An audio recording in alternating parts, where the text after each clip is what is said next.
দূর হয়ে গেছে উদ্বেগ। আর্জেন্টাইন শিবিরে এখন কেবলই বিশ্বজয়ের জয় ডঙ্কা। ইনজুরি মুক্ত শক্তিশালী একাদশ নিয়ে আসন্ন বিশ্বকাপে মাঠে নামছে বর্তমান বিশ্ব চ্যাম্পিয়নরা।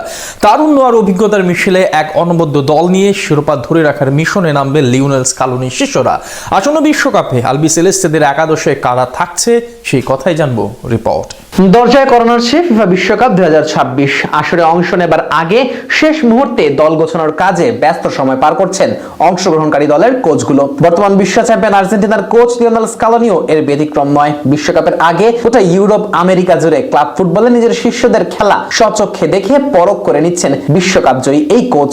আসন্ন বিশ্বকাপে কেমন হতে পারে আলবিসেলেস্তেদের একাদশ, এই নিয়ে জল্পনা কল্পনা চলছে ভক্ত সমর্থকদের। আর্জেন্টাইন গণমাধ্যমগুলো বিভিন্ন সময়ে দিচ্ছেন বিশ্বকাপে আকাশ নীলদের একাদশ কেমন হতে পারে সেসবের ইঙ্গিত। আসন্ন বিশ্বকাপে আর্জেন্টিনার একাদশে গোলবারের নিচে স্বভাবতই অতন্দ্র প্রহরীর দায়িত্বে থাকবেন এমিলিয়ানো মার্টিনেজ। গত আসরে আর্জেন্টাইনদের শিরোপা জয়ের অন্যতম এই নায়ক গ্লাভস হাতে স্কালোনির প্রধানতম ভরসার নাম। চাপের মুহূর্তে স্নায়ুচাপ ধরে রেখে দুর্দান্ত সেভ দিতে সক্ষম এমি ট্রাইবেকারে প্রতিপক্ষকে কাবু করতে পারেন একা হাতে। এছাড়া কুইক রিফ্লেক্সে দুর্দান্ত সব আক্রমণ প্রতিহত করে বড় মঞ্চে দলের জয়ে গুরুত্বপূর্ণ ভূমিকা রাখতে সক্ষম আর্জেন্টাইন এই বাজ পাখি। তাই তো বিশ্বকাপে এমিলিয়ানো মার্টিনেজের উপরেই ভরসা রাখতে চাইবে আর্জেন্টাইন টিম ম্যানেজমেন্ট। আর রক্ষণ ভাগেও শক্তিশালী প্রাচীর দাঁড় করানোর পরিকল্পনা আনছেন স্কালোনি। সেন্টার ব্যাক পজিশনে ক্রিশ্চিয়ানো রোমেরো এবং লিসান্দ্রো মার্টিনেজকে শুরুর একাদশে রাখতে চাইবেন আর্জেন্টাইন কোচ। কেননা বিশ্বকাপের নকআউট পর্বে ইউরোপীয় জায়ান্টদের বিপক্ষে হাই ইন্টেন্সিটির ম্যাচে এমবাপেদের আক্রমণ প্রতিহত করতে কুতি রোমেরো ও লিসান্দ্রো মার্টিনেজের জুটির বিকল্প নেই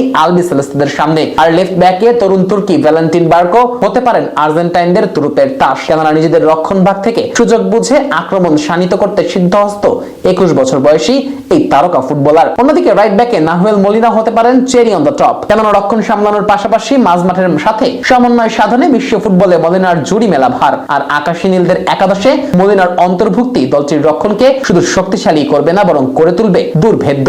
মাঝ মাঠেও নিজেদের শক্তিমত্তা বজায় রাখবে আলবিসেলেস্তেরা। সেন্টার মিডফিল্ডে অ্যালেক্সিস ম্যাকঅ্যালিস্টার ও এনজো ফার্নান্দেজ জুটি মাঝ মাঠে প্রতিপক্ষের জন্য হতে পারে মাথা ব্যথার কারণ। আর মাঝ মাঠে ডান পাশে জুলিয়ান সিমিওনের অন্তর্ভুক্তি দলের আক্রমণকে শানিত করবে, সুসংহত করবে আক্রমণ ভাগ ও মাঝ মাঠের বোঝাপড়া। আর মাঝ মাঠের বাঁ পাশে একটু এগিয়েই খেলবেন তরুণ ফুটবল সেন্সেশন নিকো পাজ। ফলে মাঠের বাঁ পাশ দিয়ে মুহুর্মুহু আক্রমণে প্রতিপক্ষকে নাজেহাল করতে চাইবে লিওনেল স্কালোনি। বরাবরের মতো আসন্ন বিশ্বকাপের শক্তিশালী আক্রমণ ভাগ নিয়ে মাঠে নামবে আর্জেন্টিনা। সেন্টার ফরওয়ার্ড পজিশনে ডান পাশে থাকবেন লিওনেল মেসি, যার অভিজ্ঞতা ও বাঁ পায়ের কারিকুরিতে দিশেহারা হবে প্রতিপক্ষ ডিফেন্ডাররা। আর মেসির ডানে আক্রমণে গতির সঞ্চার করবেন হুলিয়ান আলভারেজ। ফলে সব মিলিয়ে শক্তিশালী একাদশ নিয়ে এবারেও বিশ্বকাপ মিশন শুরু করতে চাইবে লিওনেল স্কালোনির শিষ্যরা।